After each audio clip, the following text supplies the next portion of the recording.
Vamos a invitarles a ocupar sus lugares.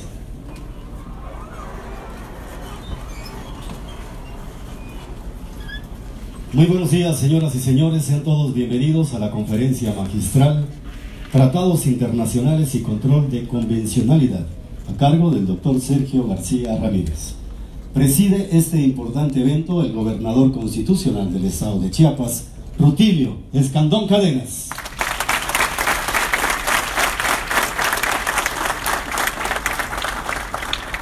Agradecemos la presencia en nuestro estado de Chiapas del investigador jubilado docente del Instituto de Investigaciones Jurídicas de la Universidad Autónoma de México, doctor Sergio García Ramírez.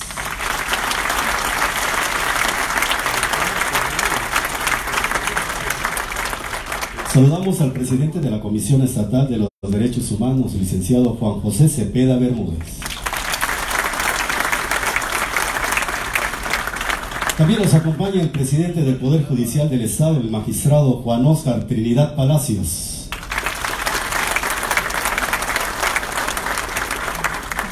Está presente la diputada Silvia Torreblanca Alfaro en representación de la presidenta de la mesa directiva del Honorable Congreso del Estado. Nos acompaña la presidenta de la Comisión de Derechos Humanos del Honorable Congreso del Estado, diputada Dulce María Rodríguez Obando. Está con nosotros la fiscal de adolescentes, doctora Amanda Farfán Ruiz. También nos acompaña el presidente de la Junta de Coordinación Política del Honorable Congreso del Estado, el diputado Marcelo Toledo Cruz.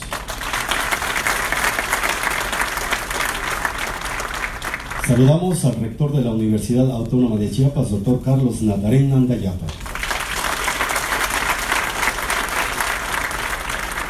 De manera especial saludamos a consejeras, consejeros, magistradas, magistrados, integrantes de la mesa de seguridad que nos acompañan, presidentes municipales, diputadas, diputados, funcionarios de los diferentes niveles de gobierno, sociedad civil, medios de comunicación. Sean todos bienvenidos.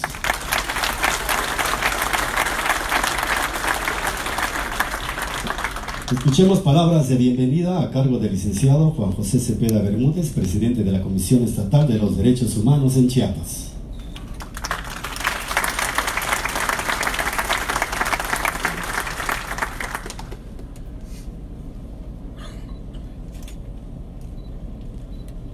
Saludo respetuosamente al doctor Rutilio Escandón Cadenas, gobernador constitucional del estado de Chiapas. Reciba usted nuestra sincera felicitación por el informe correspondiente a su primer año de gestión que rindió hace 2 días. Don Sergio García Ramírez, sea usted bienvenido a Chiapas. Gracias por compartirnos su vasto saber. Magistrado Juan Óscar Trinidad Palacios, presidente del Tribunal Superior de Justicia y del Consejo de la Judicatura de Chiapas. Muchas gracias, señor magistrado. Saludo a la diputada Silvia Torreblanca Alfaro en representación de la presidenta de la Junta Directiva del Honorable Congreso del Estado. Saludo al diputado Marcelo Cruz Toledo. Muchas gracias, diputado presidente. Saludo a la diputada Dulce María Rodríguez Obando, presidenta de la Comisión de Derechos Humanos del Congreso del Estado. Saludo al doctor Carlos Natarén Andayapa, rector de la Universidad Autónoma de Chiapas. Licenciada Amanda Farfán Ruiz, representante del señor fiscal, del maestro Jorge Luis Llaven Abarca. Muchas gracias por acompañarnos. Agradezco la presencia de la maestra María Esther, de la maestra de la consejera Isela, ombudsperson del Poder Judicial, personas muy comprometidas con los derechos humanos. Muchas gracias a los miembros de la mesa de seguridad que trabajan todos los días por la seguridad de este estado. Muchísimas gracias por acompañarnos, señoras y señores presidentes municipales, consejeros de la Judicatura, ¿sí? A todos, señoras y señores, muy bienvenidos. Esta fecha será inolvidable para Chiapas. Hoy conmemoramos el Día de la Declaración Universal de los Derechos Humanos. Y hoy recibimos aquí, en la pródiga tierra de sus raíces maternas, a un mexicano universal, a un ser humano de excepción. Cuánto nos satisface tener entre nosotros a quien ha honrado siempre sus compromisos, su condición de hombre íntegro, su desempeño como servidor público, académico e investigador, y su vasto y generoso saber profesional, al doctor Sergio García Ramírez, mexicano,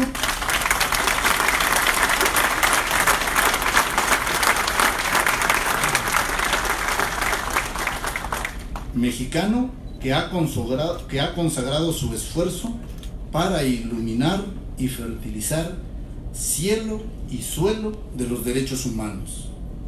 Además, y aunque parezca un detalle menor, hay que decir que este gran señor de la palabra hablada y escrita muestra ahora una actitud insólita para nuestros tiempos. Me comentó que no usa celular, y no lo usa porque haya resuelto mantenerse aislado, sino, me atrevería a pensar, porque se resiste a la rutina de tener que oír y ver hasta lo banal que transcurre a su alrededor. Gracias, don Sergio, por compartir una decisión tan personal.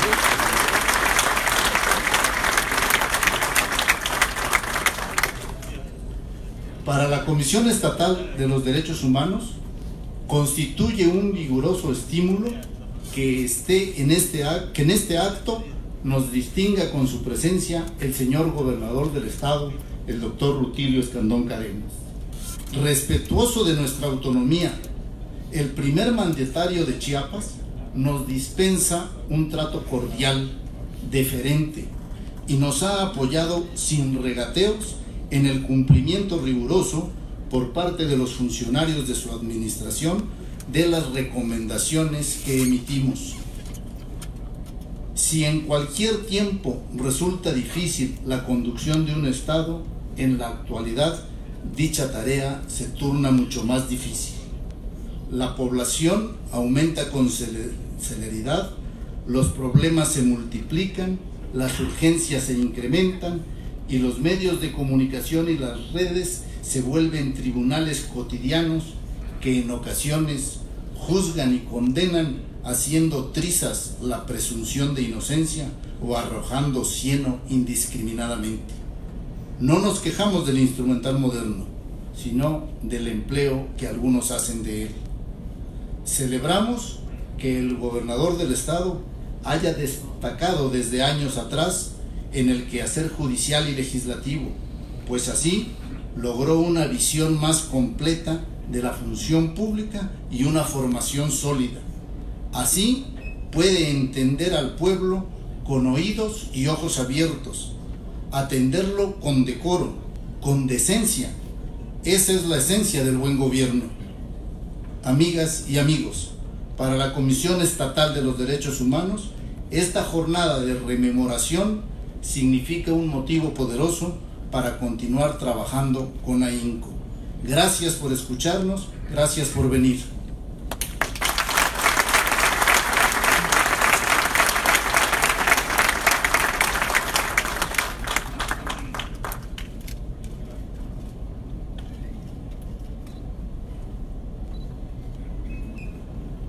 Vamos a invitarles a ocupar sus lugares.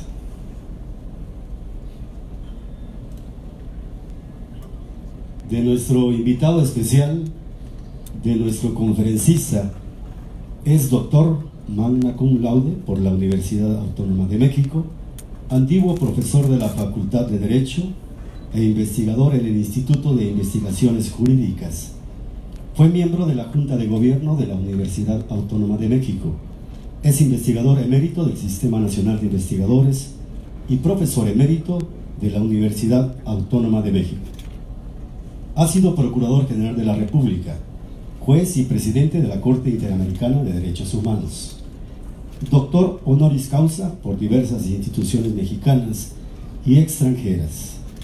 Forma parte de varias corporaciones académicas y profesionales nacionales e internacionales, como la Sociedad Internacional de Defensa Social, de la que es vicepresidente, y la Academia Mexicana de Ciencias Penales, de la que fue subpresidente.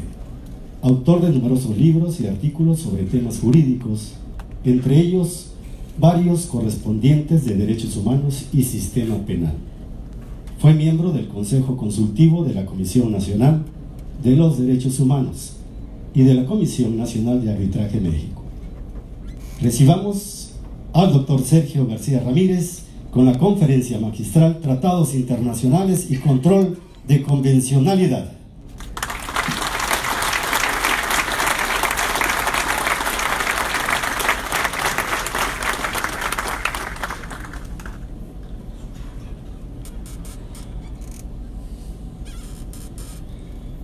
Ha dicho mi generoso anfitrión, el señor presidente de la Comisión Estatal de los Derechos Humanos, que este será un día inolvidable para Chiapas.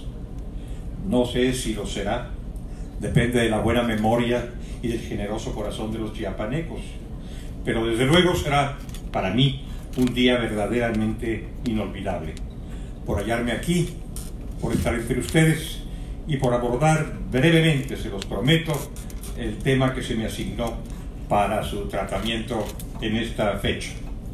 También ha dicho el mismo generoso anfitrión que no uso celular. Esto es correcto, no lo uso, pero eso no me hace estar incomunicado porque por fortuna mía mi esposa sí usa celular, y como la acompaño siempre o ella me acompaña o nos acompañamos mutuamente, estoy permanentemente comunicado gracias al celular de ella.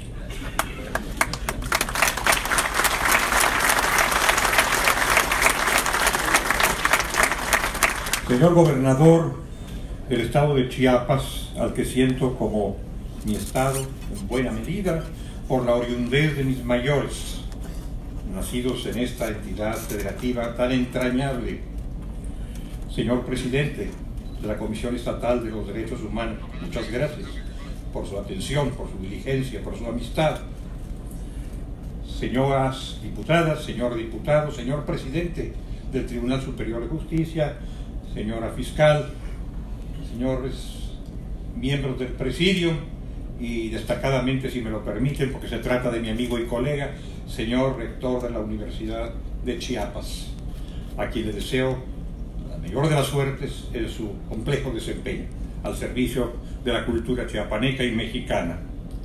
Señoras, a quienes agradezco su presencia, particularmente señores amigos todos. Estamos celebrando el Día Internacional de los Derechos Humanos.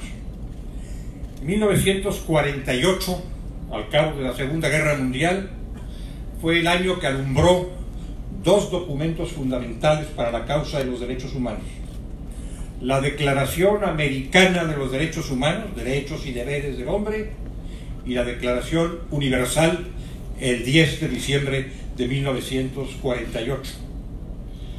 Los estudiosos de esos temas suelen decir que esas declaraciones, particularmente la Universal de diciembre de 48, son algo así como el acta de nacimiento, la constancia de advenimiento de los derechos humanos a escala universal. Antes, por supuesto, los derechos fundamentales del ser humano habían figurado y siguen figurando en los textos constitucionales. Todos los estados del mundo moderno adquirieron su independencia y plantearon su destino a la luz de los derechos fundamentales de las personas. Pero anidados en las constituciones, esos derechos fundamentales solo aparecieron en el horizonte regional y universal después de la Segunda Guerra, merced a estas grandes cartas, que en ese sentido sí son un acta de nacimiento o un testimonio de advenimiento de los derechos humanos a escala regional y universal. Eso ocurrió también en nuestro México, en nuestra región, en nuestro mundo, y sigue siendo motivo de celebración y de compromiso, de celebración para los ciudadanos y de compromiso para los gobernantes. En suma, pudiera ser celebración y compromiso para todos, los titulares de los derechos y los detentadores de las obligaciones con las que hay que corresponder a esos derechos y libertades del ser humano. Cuando los derechos humanos entraron en el escenario de la historia, al final del siglo XVIII, los instrumentos fundacionales aseguraron dos principios, enunciaron y aseguraron dos principios. Primero, que los seres humanos en nuestra condición de humanos simplemente, sin necesidad de pertenecer a un estamento, a una categoría, a un grupo particular, teníamos derechos desde la cuna hasta la tumba, derechos que se calificó como naturales, inherentes a la dignidad del ser humano. Y segundo, en los mismos instrumentos, que el fin, el objetivo, el compromiso de la sociedad política, se dijo entonces, del Estado, diríamos ahora, es preservar, engrandecer y garantizar esos derechos humanos de las personas. Así lo dijo en México la primera constitución de nuestra historia, la de Apatzingán, en 1814, y así lo ha recordado el constituyente permanente de la República en 2011 a través de importantes reformas a nuestra Carta Fundamental. Ejercer esos derechos, respetarlos por parte de quienes ejercen el poder público como encomienda conferida por los ciudadanos, constituye un motivo de fortuna que da sentido a la vida y que acredita al Estado que cumple con la dación de este sentido a la existencia. Cuando hablo de derechos humanos, amigas y amigos, y no pretendo extenderme en estas reflexiones, me estoy refiriendo a los derechos primordiales, a los principales, aquellos de los que depende nuestra vida y la calidad de la existencia, aquellos que derivan en forma directa y prominente de la dignidad del ser humano, reconocida ya en múltiples instrumentos internacionales y en diversas constituciones, entre ellas la Constitución de nuestra República. El concepto de dignidad es entrañable a la idea de los derechos humanos, que han evolucionado en sucesivas generaciones. Primero se habló de propiedad, seguridad, libertad y resistencia a la opresión durante la Revolución Francesa en la Declaración de 1789. Los mexicanos agregamos en 1917 los derechos de corte social, de orientación social. Fuimos el origen de una gran corriente universal, el constitucionalismo social. Hoy el ámbito de los derechos humanos ha crecido, se ha engrandecido con varias generaciones y con múltiples derechos. Si ayer pudimos, algunos muy memoriosos, saber cuántos derechos a título de garantías se encontraban incluidos en nuestra Constitución, la primera parte de esa Carta Fundamental, hoy no podríamos fácilmente decirlo, creo que nadie podría, si recordamos que además de los inscritos explícitamente en la Constitución, figuran bajo ese mismo título, y somos titulares de ellos, todos los derechos incluidos en los tratados internacionales de los que México es parte. Esos tratados son muy numerosos y esos derechos son centenares. Por eso me atrevo a decir que nadie podría decir cuántos son, pero los que sean están sujetos al imperativo de cumplimiento a cargo del Estado mexicano. Y cuando hablo de Estado mexicano me refiero, por supuesto, a todos los planos de ese Estado, el federal, el estatal, el municipal y los órganos autónomos. Todos están obligados a la observancia de esos derechos. Me resulta especialmente gratificante, satisfactorio, haber escuchado las expresiones vertidas ante este público y también en lo personal ante mí, del señor presidente de la Comisión Estatal, acerca del cuidado, de la atención, del respeto que el gobernador de esta entidad federativa pone en materia de derechos humanos. La mayor fortaleza, no solamente moral, sino política de un gobernante, reside en el escrupuloso respeto y en la garantía constante de los derechos fundamentales de los ciudadanos, no diré de los gobernados, que no son vasallos, que son ciudadanos destinatarios de todo el esmero y cumplimiento por parte del Estado.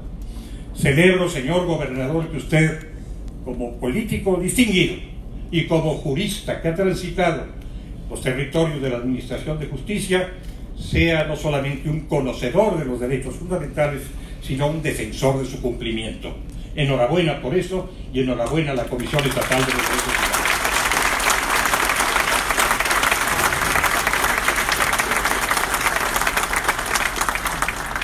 Se me ha pedido, y yo lo atendí con beneplácito, referirme a los tratados internacionales que abordan derechos humanos y a esa figura, a esa institución que llamamos control de convencionalidad. Lo haré con brevedad porque, bueno, se imponen estas circunstancias, pero sin desconocer la relevancia enorme y la gran complejidad que tiene el mundo de los tratados internacionales a los que México está sujeto en ejercicio de su soberanía, no en detrimento de su soberanía, sino en ejercicio de ella, y esta figura del control de convencionalidad que se ha internado en la cultura jurídica de nuestro tiempo, de nuestro país y de nuestros tribunales.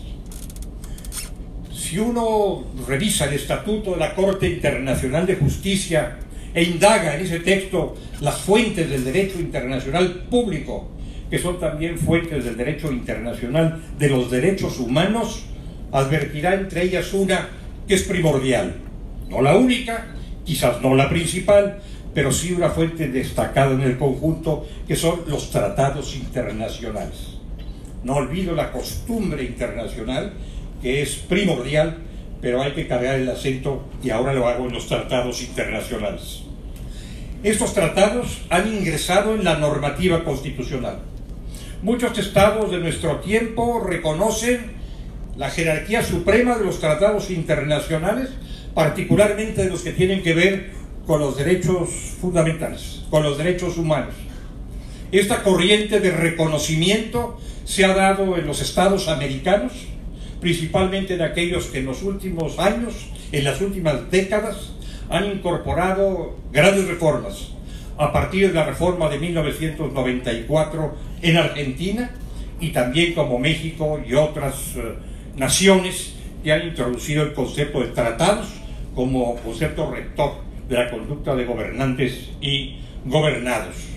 Se ha dado, pues, un proceso de constitucionalización del derecho internacional, proceso muy saludable y conveniente para los ciudadanos. A la hora de analizar los tratados internacionales, y yo me estoy refiriendo sobre todo a aquellos que tienen que ver con los derechos humanos, ha dicho nuestra jurisprudencia, la jurisprudencia mundial, la jurisprudencia americana y en pos de ellas la jurisprudencia nacional y la doctrina, que se caracterizan por diversas notas, diversos rangos, algunos de ellos comunes a todos los tratados y otros característicos de los que tienen que ver con los derechos humanos. Son cuerpos vivos, no son letra muerta que se contraiga a su expresión en el momento en que fueron redactados. Deben ser mirados con ojos contemporáneos. Pueden haber transcurrido muchos años desde la Convención Americana de los Derechos Humanos de 1969 o de los Pactos Internacionales de Derechos de Naciones Unidas de 1966. Pero a la hora de conocerlos, reconocerlos y aplicarlos, hay que tomar en cuenta la evolución del derecho internacional y su vigencia y su sentido en la actualidad. Por eso no son letra muerta, no son cuerpos normativos petrificados, sino cuerpos vivos. Son especiales, se dice también, porque revisten mayor jerarquía que los otros tratados, dado su objeto y su fin, dado que se proponen garantizar la dignidad del ser humano, tomando en cuenta además que, a diferencia de los otros tratados, estos, los de derechos humanos, incluyen un sujeto, un tercer sujeto que en un momento supera a los tradicionales. Los convenios internacionales clásicos son convenios entre estados, entre sujetos del poder público a escala universal o regional. Pero los tratados de derechos humanos, siendo convenciones entre estados, incluyen a un sujeto que no está en los otros tratados internacionales, el ser humano. De ahí deriva la grandeza y el carácter especial o específico de estos tratados, que debe ser considerado a la hora de analizarlos, de aplicarlos e incluso de denunciarlos. Los tratados internacionales son especiales y tienen un rango, una jerarquía mayor de la que tienen otros tratados. Yo entiendo que así lo reconoce el artículo 1 de nuestra Constitución, cuando manifiesta que los derechos fundamentales son aquellos previstos en esa ley fundamental y en todos los tratados, como acabo de decir, asumidos por el Estado mexicano. Todos estos tratados, sería un tercer rasgo importante, imponen ciertos deberes generales a los estados signatarios. El deber de respeto, de no incurrir en conductas que pueden ser activas u omisivas que menoscaben los derechos fundamentales. El deber de garantía, es decir, organizar la estructura y el funcionamiento del Estado de manera que se preserven los derechos fundamentales de los ciudadanos. Y el deber de colaboración entre los estados que se hallan en una misma región o en el mundo entero para lograr el imperio eficaz de los derechos fundamentales. Es lo que se llama la garantía colectiva de los derechos humanos, a la que se hayan obligados todos los estados signatarios y no solo algún estado nacional. Esto también es característico de los derechos humanos. Revisemos la Convención Americana sobre Derechos Fundamentales y encontraremos en sus primeros preceptos estos deberes precisos. Agréguese uno, la obligación en que se encuentra el Estado de adoptar todas las medidas necesarias para que efectivamente rijan ese respeto y esa garantía. Cuando hay contradicción entre una norma nacional o una práctica nacional, esa norma debe ser modificada y esa práctica debe ser también transformada para que prevalezca la garantía regional o la garantía universal. Así que cuando encontramos dilemas o antinomias, debemos recordar la obligación contraída, insisto, no a despecho de nuestra soberanía, sino en ejercicio de ella, y adoptar las medidas necesarias para el respeto y la garantía de los derechos universalmente consagrados. Estos tratados, además, cuentan con órganos propios de supervisión. Ese es otro rasgo importante, interesante, relevante de los tratados internacionales. Los órganos propios de supervisión. Todos los grandes tratados universales de derechos humanos, empezando por los pactos internacionales de derechos civiles y políticos, o de derechos económicos, sociales y culturales, los que tienen que ver con derechos de la mujer, con derechos de los niños y las niñas, con derechos de los migrantes, en fin, todos los tratados internacionales han instituido órganos propios de supervisión, llamados comisiones o comités. Por eso con frecuencia advertimos que ciertas comisiones o comités de alcance universal o de alcance regional advierten la situación que guarda el respeto y la garantía de los tratados y emiten resoluciones, recomendaciones u observaciones conducentes a su fiel cumplimiento. Esto es propio de los tratados internacionales sobre derechos humanos. También se hallan bajo la tutela de los órganos internos, no solamente de los órganos, estas comisiones o comités de alcance internacional, sino los órganos internos. En un tiempo, nuestro juicio de amparo se propuso tutelar las garantías individuales, las que constaban en los primeros preceptos de la Constitución, sin abarcar todavía los derechos políticos, los restantes derechos. Ese tiempo quedó atrás. Ahora la tutela del juicio de amparo, por eso me refiero a la tutela de órganos internos, se extiende no solamente a los derechos políticos, sino a todos los derechos humanos previstos en los tratados internacionales. De esta suerte, las instancias internacionales y regionales y las nacionales militan en favor, con el imperio jurisdiccional, de los tratados internacionales de derechos humanos y de la protección de los individuos. Estos tratados también integran normas conjuntamente con la interpretación que los órganos judiciales hacen de los preceptos de los propios instrumentos. Esto es también relevante y ha sido afirmado tanto por la jurisprudencia internacional como la nacional. no solamente tienen imperio, las normas según las leemos, los preceptos según los analizamos, que se encuentran listados en los tratados internacionales, sino que con esas letras debe comulgar la interpretación que de ellas hacen los órganos jurisdiccionales supremos, como la Corte Europea de los Derechos Humanos, como la Corte Africana de los Derechos Humanos, o, para nosotros lo más relevante, como la Corte Americana, Interamericana de los Derechos Humanos. Esa es la norma, lo que dice el tratado y la interpretación que de ella hace el órgano instituido para interpretarlo, el Tribunal Internacional. Sucede lo mismo, por cierto, con nuestra Constitución. Los textos constitucionales deben ser entendidos a la letra de los preceptos, pero también conforme a la interpretación que de ellos ha hecho su intérprete genuino, la Suprema Corte de Justicia de la Nación. Otro rasgo importante de los tratados internacionales es la gran regla de interpretación de los tratados, que debiera ser también de construcción de todas las normas, que se enuncia bajo la denominación de pro homine o ahora pro persona. Esas normas deben ser interpretadas, es decir, leídas, entendidas y aplicadas en la forma que más convenga a la tutela y al amparo de los derechos fundamentales del ser humano, no en la forma que más convenga a cierta sociedad o a determinado estado o gobierno, sino la que garantice mayor tutela, más amplitud de protección, mejor libertad para los seres humanos destinatarios de los tratados. Pero no solamente hay que destacar este rasgo, este principio pro homine o pro persona en los tratados, también hay que rescatar sus implicaciones, lo que se deduce de otros tratados internacionales que han ido afinando la tutela mundial o la tutela regional, los que tienen que ver con niños, con mujeres, con migrantes, con ancianos, con inválidos. Los principios pro homine sí, pero enriquecido con el otro principio específico pro niño, pro mujer, pro migrante, pro indígena. Estos son los puntos importantes para la interpretación de los tratados de derechos humanos.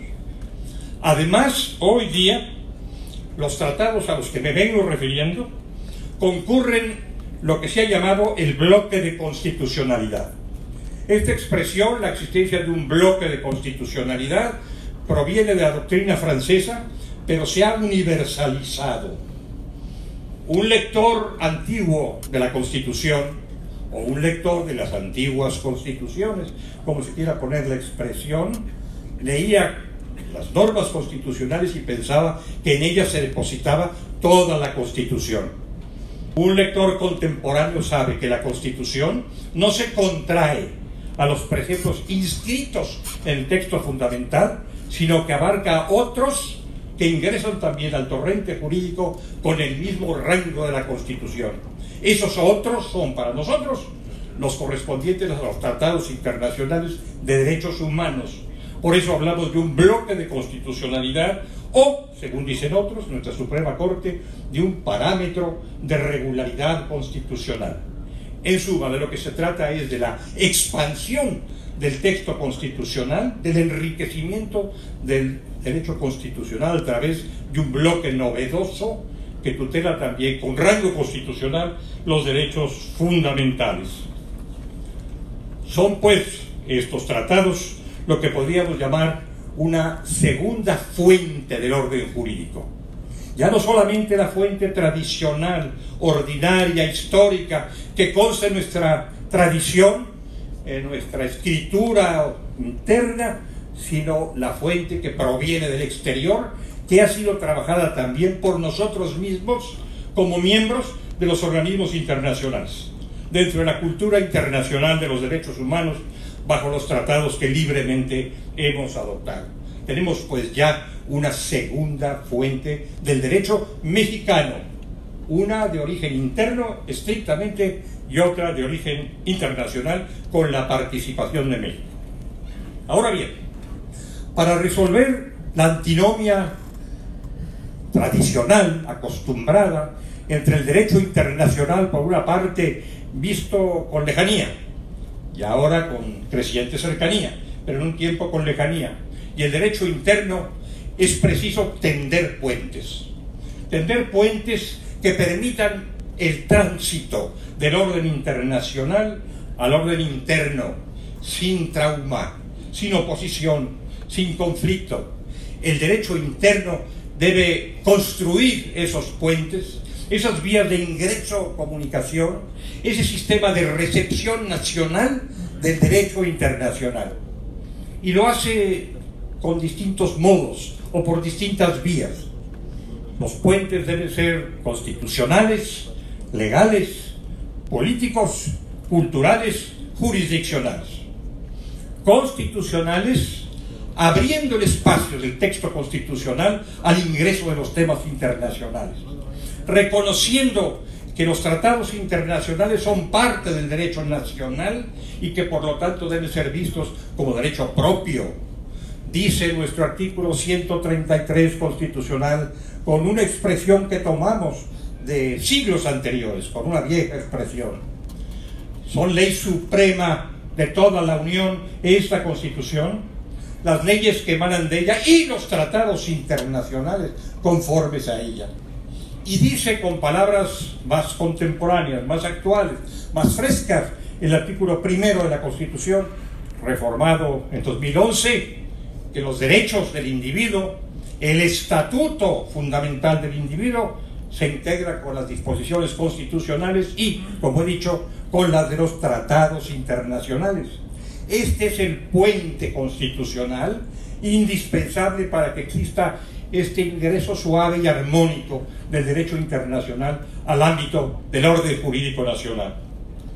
Además, un puente legal. No bastaría, desde un punto de vista práctico, no bastaría con tender el puente a través de la Constitución y de sus normas, si no se cuenta con una legislación secundaria, reglamentaria, que garantice el tránsito. No tenemos todavía en México, y hasta donde yo sé, en ningún país de América, una ley secundaria que armonice en forma total, integral, el ingreso del derecho internacional al orden interno. Pero en nuestro sistema jurídico hay numerosas leyes secundarias que se refieren enfáticamente a los temas internacionales, a las garantías internacionales, a las consagradas en los textos de alcance regional o mundial. Así tenemos la Ley General de Víctimas, por ejemplo, cuya preceptiva prácticamente se ha tomado de las resoluciones judiciales de la Corte Interamericana de Derechos Humanos, interpretando el sistema convencional americano. El Código Nacional de Procedimientos Penales invoca en muchos extremos los principios del derecho internacional y las normas de carácter internacional a la hora de organizar el régimen del proceso. La Ley sobre Responsabilidad Patrimonial del Estado también se refiere a las disposiciones emitidas por órganos de alcance internacional. En fin, todo esto, aunque sea incompleto todavía o imperfecto, constituye el puente legal para el tránsito del orden internacional al orden nacional en forma armoniosa, sin trauma, sin conflicto, o al menos sin conflicto grave. Luego tenemos la vía política.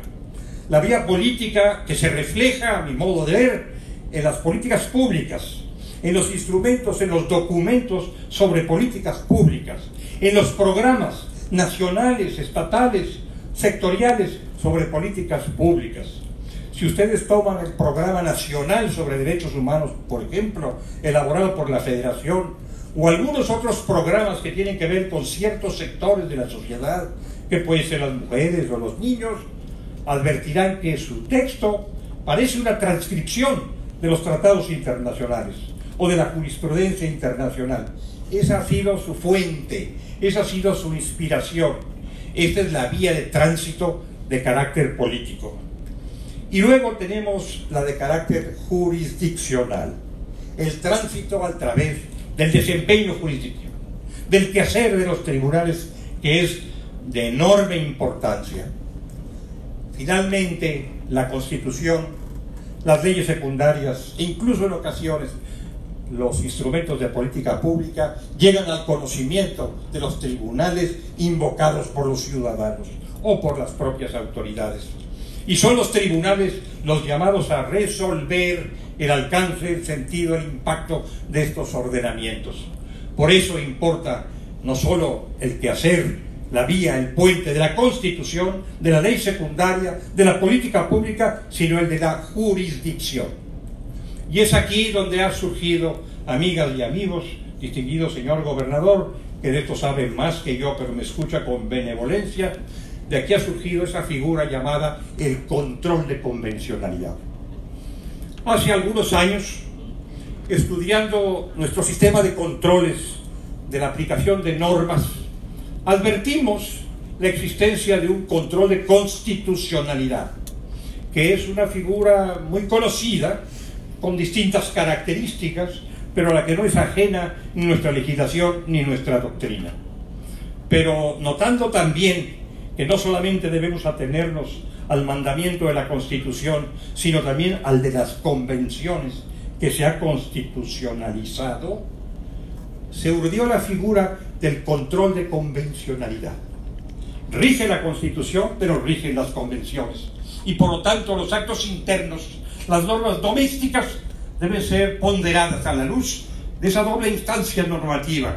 La Constitución, por una parte, control de constitucionalidad, y las convenciones, por otra, control de convencionalidad. Esta es una función, se dijo, y se sigue diciendo hasta cierto punto, típicamente jurisdiccional. El juzgador tiene que ponderar la normativa interna, las leyes internas, los actos internos, tomando en cuenta Constitución y convenciones internacionales. De ahí el doble control de constitucionalidad y de convencionalidad. La doctrina del control de convencionalidad se desarrolló paulatinamente en la Corte Interamericana de Derechos Humanos, a través de diversos pronunciamientos de la Corte, primero mediante votos particulares y después mediante la adopción de esa doctrina por el Pleno de la Corte. Y se ha venido desenvolviendo desde entonces en pasos progresivos. Hoy día es rara una sentencia de la Corte Interamericana, pudiera haber alguna, que no invoque de nueva cuenta, que no se funde de nueva cuenta en el llamado control de convencionalidad, que no lo cite, que no lo ordene, que no lo mencione. Todas aluden de algún modo al control de convencionalidad que hace la Corte Interamericana, pero que también deben hacer los tribunales internos obligados por los tratados internacionales. Este control de convencionalidad nació, ya lo mencioné, como una encomienda al juzgador. Los juzgadores internos deben ser los grandes contralores de la convencionalidad. Posteriormente hubo resoluciones de la Corte Interamericana que fueron ampliando el espacio del control, que fueron ampliando la legitimación para el ejercicio del control. Se dijo que este corresponde, el control, no solamente a los tribunales, sino también a los colaboradores, auxiliares o participantes en la función judicial. Esto extendió la idea del control hacia otros agentes del Estado en el ámbito jurisdiccional. Y más tarde se ha dicho que corresponde a todos los agentes u órganos de un Estado llevar a cabo el control de convencionalidad.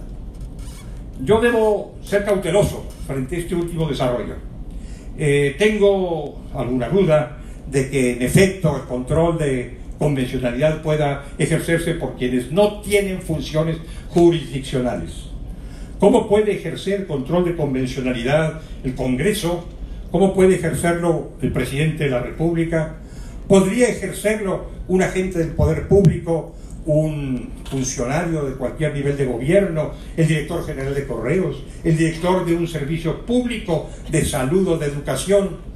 Aquí, me parece, hemos caído en una confusión sobre la cual hay que reflexionar, porque se trata de figuras que están en proceso de elaboración, que no han llegado todavía a su último destino.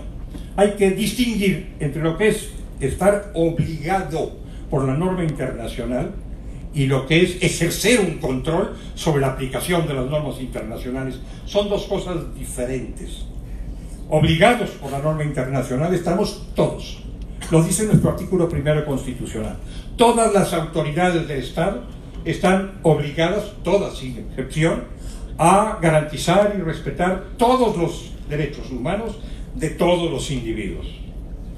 Pero una cosa es respetar y garantizar, y otra cosa es ejercer un control en el sentido de la palabra control de constitucionalidad o de convencionalidad, removiendo normas, reinterpretando normas, reelaborando textos. Esto es otra cosa.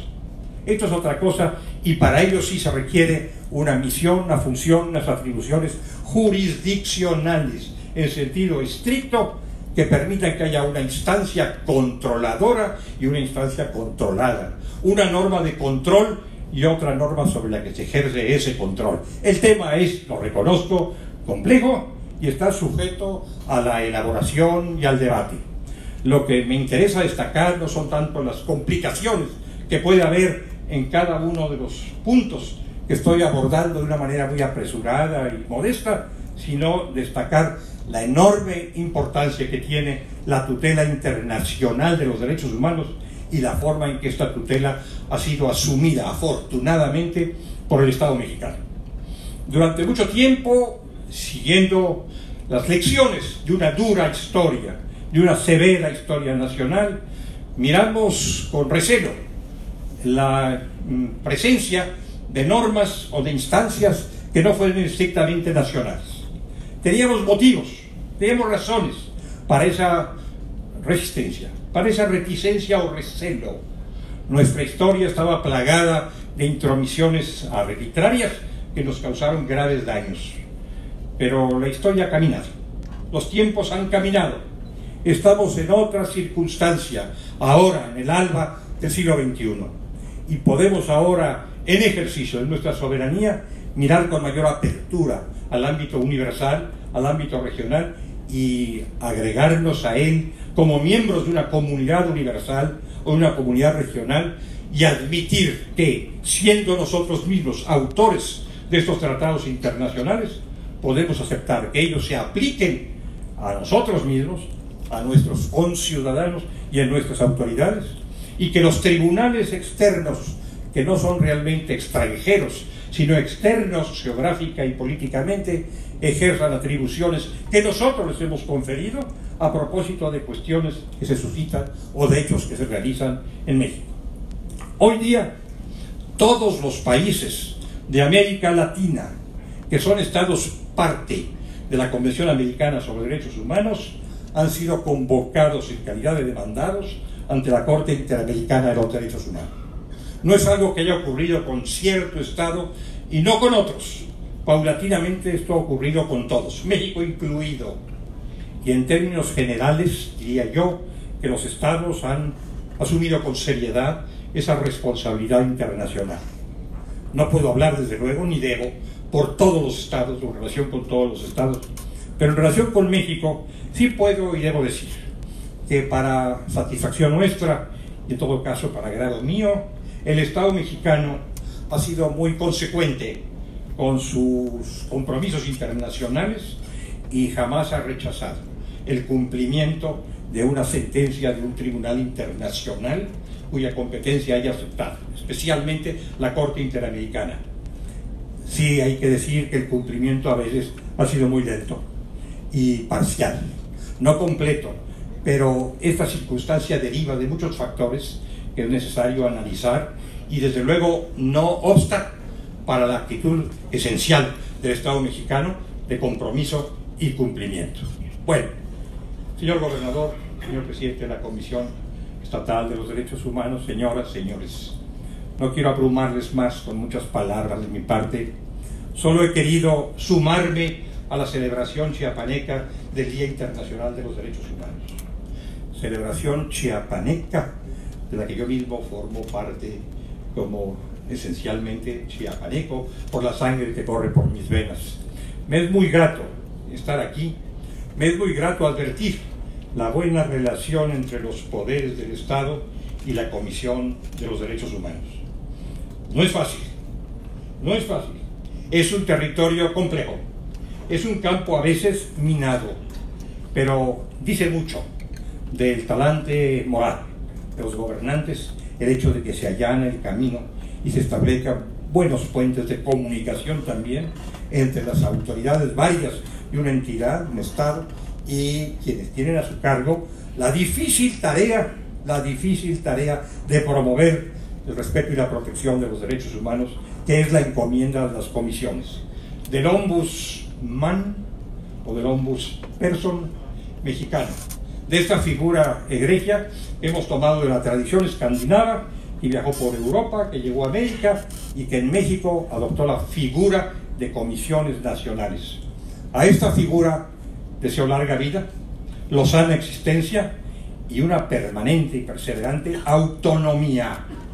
Es importante, como lo es que los tribunales sean independientes de los otros poderes, también es importante que las comisiones sean autónomas y que ejerzan con legalidad, legitimidad y racionalidad esa autonomía que no les ha conferido algún otro poder, sino que ha puesto en sus manos la nación o la población de una entidad federativa. Esos son mis votos, esa es la prenda de mi reconocimiento y de la enorme gratitud hacia ustedes, señoras y señores, hacia ustedes, señoras y señores, por haberme brindado su generosa hospitalidad. Muchas gracias.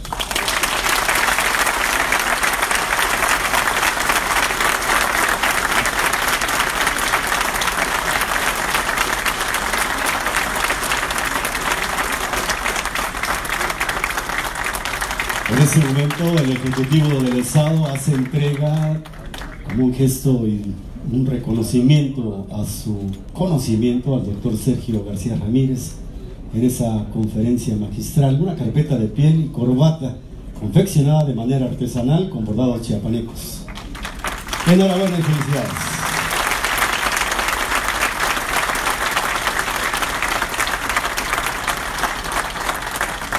Damas y caballeros, escuchemos el mensaje que nos dirige el gobernador constitucional del estado de Chiapas, Rutilio Escandón Cadenas.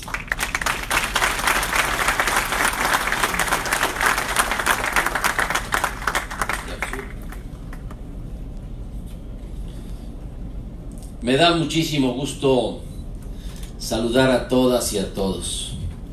Y por supuesto, saludar, agradecer la extraordinaria exposición del doctor don Sergio García Ramírez. Muchas gracias, doctor, por estar aquí. Gracias por nutrirnos con sus conocimientos.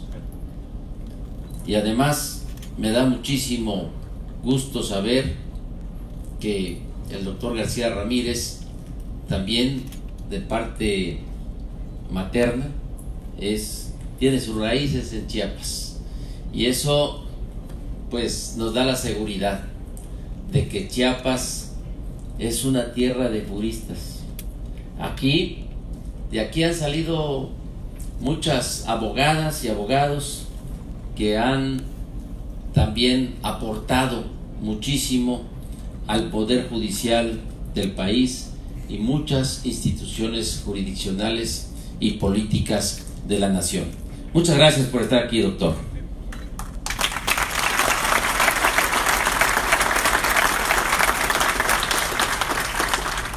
Saludo y agradezco también la organización de este evento al licenciado Juan José Cepeda Bermúdez, presidente de la Comisión Estatal de los Derechos Humanos.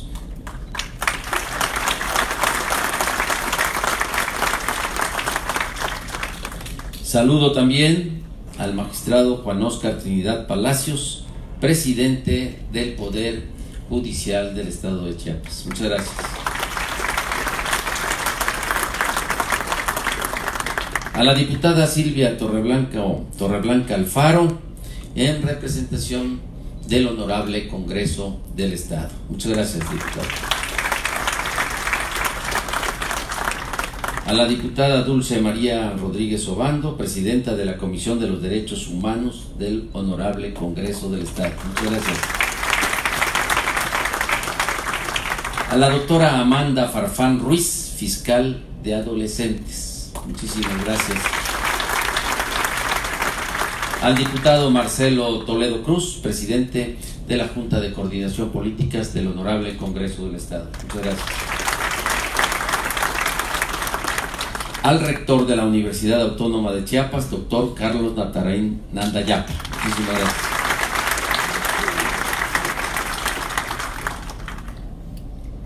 Y saludo a todas y a todos los magistrados, magistradas, juezas, jueces, consejeras, consejeros de la Judicatura, a todos los servidores públicos del Poder Judicial y de otras instituciones. Y saludo con mucho gusto a la mesa de seguridad que está aquí también, que nos reunimos todos los días para estar muy pendientes de la protección, de la seguridad de las ciudadanas y de los ciudadanos. Muchas gracias a la mesa de seguridad. Y quiero agradecer también al presidente de los Derechos Humanos, al presidente del Poder Judicial, al fiscal general del Estado, al delegado de la Fiscalía General de la República, porque siendo autoridades autónomas estamos en un ánimo de colaboración, y eso es lo que tenemos que hacer para sacar adelante a nuestra querida entidad, porque independientemente de que tengamos funciones, atribuciones, facultades diferentes, lo que debe de regir es el cuidado del pueblo de Chiapas, y todos estamos juntos, estamos compactados para servir de mejor manera. Y yo les agradezco mucho que compartamos todos los días esa gran responsabilidad y esa obligación a lo que estamos sometidos las autoridades públicas para atender los derechos fundamentales de las ciudadanas y de los ciudadanos. Por eso a mí me da mucho gusto escuchar a una persona como es el doctor Sergio García Ramírez, que ha puesto en alto al país, que ha representado de manera sobresaliente y de forma digna a la nación mexicana, y que ha contribuido en todos los lugares donde él ha estado sirviendo a México y al mundo. Porque yo recuerdo muy bien al doctor García Ramírez desde sus años en la Universidad Nacional Autónoma de México, en el Instituto de Investigaciones Jurídicas, donde dejó huella también, y también fortaleció a esa institución tan importante de nuestra Universidad Nacional. Pero también en la Corte Americana de los Derechos Humanos, donde fue juez, donde fue su presidente. El doctor García Ramírez ha sentado las bases y nos deja y sigue todavía construyendo un gran legado para México y para el mundo. Muchas gracias, don Sergio.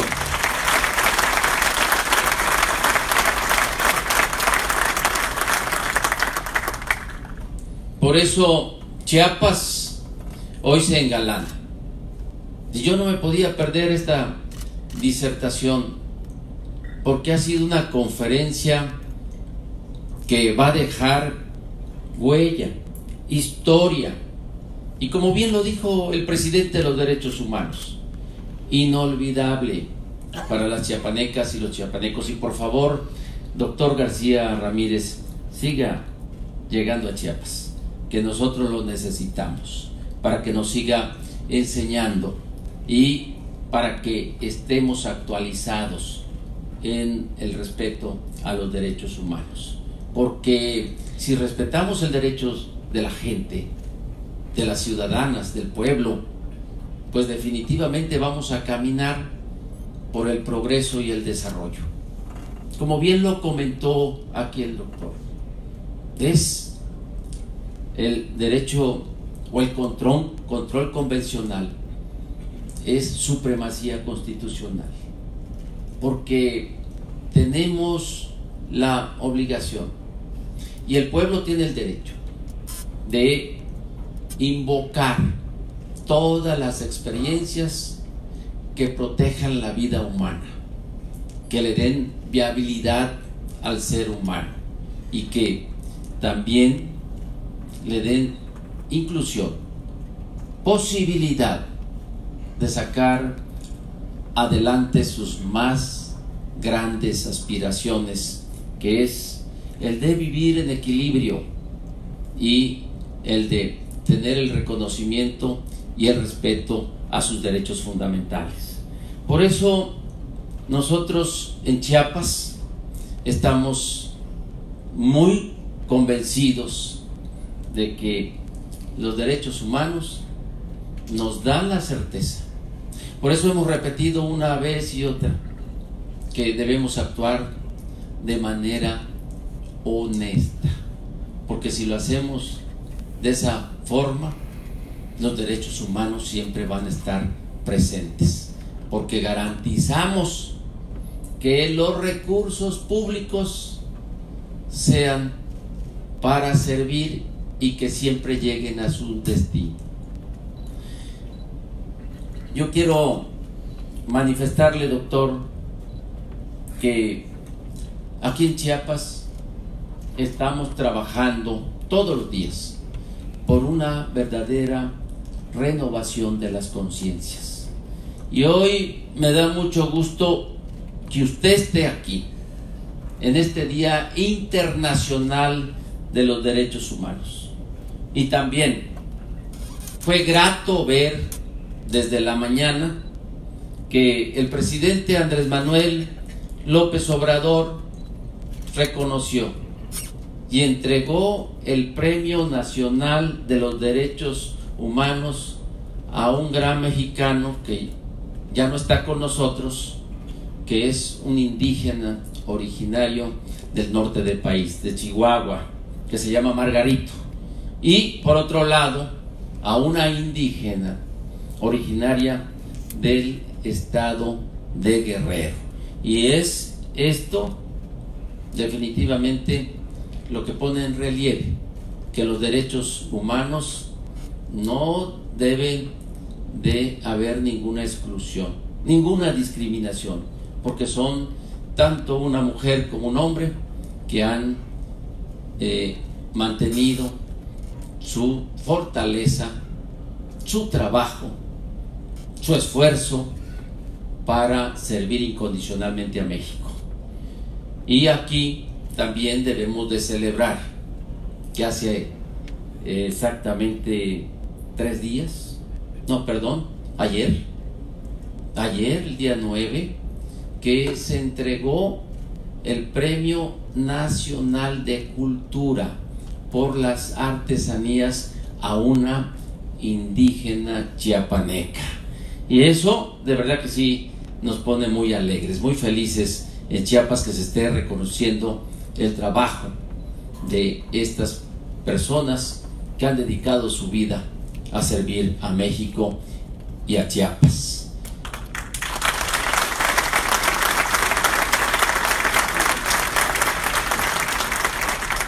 Y aquí en Chiapas, la medalla Belisario Domínguez, la medalla Rosario Castellanos.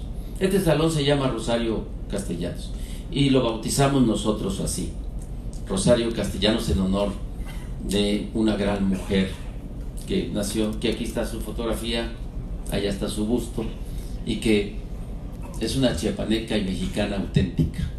Y también hace algunos meses, por primera vez en la historia de este país, aquí en Chiapas, se reconoció a una mujer chiapaneca con la medalla Rosario Castellanos, pero además una mujer indígena que es Petrona de la Cruz. Por todo esto, a mí me congratula, y yo sé que ustedes también lo comparten, que esté aquí presente un serio, responsable, estudioso del derecho mexicano, que ha trascendido fronteras y que ha puesto un gran ejemplo del respeto a los derechos humanos del mundo, que se llama Sergio García Ramírez. Muchas gracias, doctor.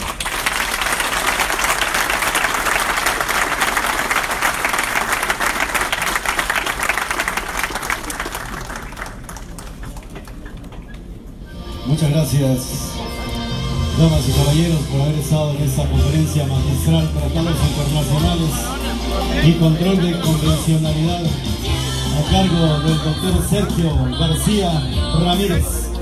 Gracias por su presencia a este importante evento. Se despide de todos ustedes el gobernador constitucional del estado de Chiapas, Rutilio Escandón Cadenas.